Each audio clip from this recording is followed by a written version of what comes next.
in the Chicago area, we're expecting our first frost sometime in mid-October, which will mark the end of our summer crops and the transition to our cold-hardy fall and winter crops. With this transition in mind, we're stepping up our harvests of tomatoes, peppers, winter squash, green beans, and celery in hopes of avoiding a frantic last-minute harvest before the frost. Earlier in the season, we'd wait until our tomatoes were fully ripe before picking them. Now, with cooler temperatures and less sunshine, they're ripening more slowly, and we're picking them as soon as they're almost red, or yellow in the case of these little plum tomatoes. At the moment, we have an abundance of tomatoes, so most of these will be dehydrated or frozen. Right before the frost, we'll pick even the green ones and dehydrate them as well. We've been harvesting peppers almost daily for the last few months, but with the temperatures dipping, we want to pick as many as we can. Fortunately, most of the remaining peppers are ripe, so we can pick them now and avoid a rush before the frost. We'll eat many of them fresh and dehydrate the rest for use later this fall and winter. Both tomatoes and peppers taste amazing when dried and are great additions to a wide variety of dishes. Even though the garden is winding down, I still enjoy this time of year, in part because of the winter squash harvest. The great thing about winter squash is that they're so easy to store during the fall and winter. You just need a cool, dry location. We usually grow winter squash vertically on trellises, as shown here. We have 6 good-sized butternuts growing on this trellis, and we'll wait until just before the first frost to harvest them. Keeping them off the ground reduces damage from pests, including squirrels and other rodents. The nylon netting on this trellis is less than ideal for squirrels to climb.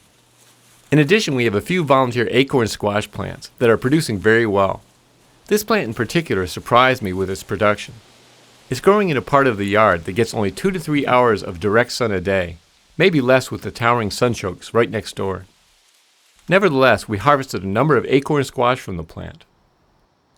Here's our total one-day yield from 3 plants, with several more left on the vines. Our Kentucky pole beans are also sensitive to the cold, so we're harvesting the last of the ripe ones. We're also letting some dry on the vine in order to save the seeds before the frost.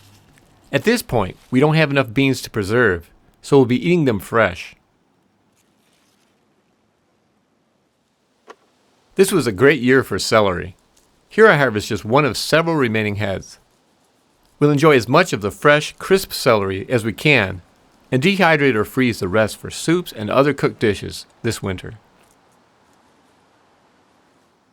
I'm glad that Karen was so persistent about planting winecap mushroom spores last year. Winecap, or King Stropharia mushrooms, are a great choice for home gardeners because they're easy to grow and identify. Karen planted the spores in wood chips underneath our blackberries, and we've had 3 separate harvests this year.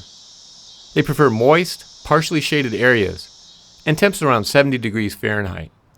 This was our biggest harvest so far, and we should have winecaps in our garden for years to come.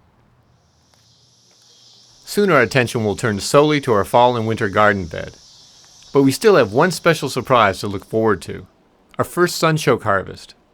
Who knows what we'll find lurking underneath the soil? I just hope the tubers are as impressive as these remarkably tall plants. Well, that's all for now. Thank you very much for watching, and until next time, remember, you can change the world 1 yard at a time.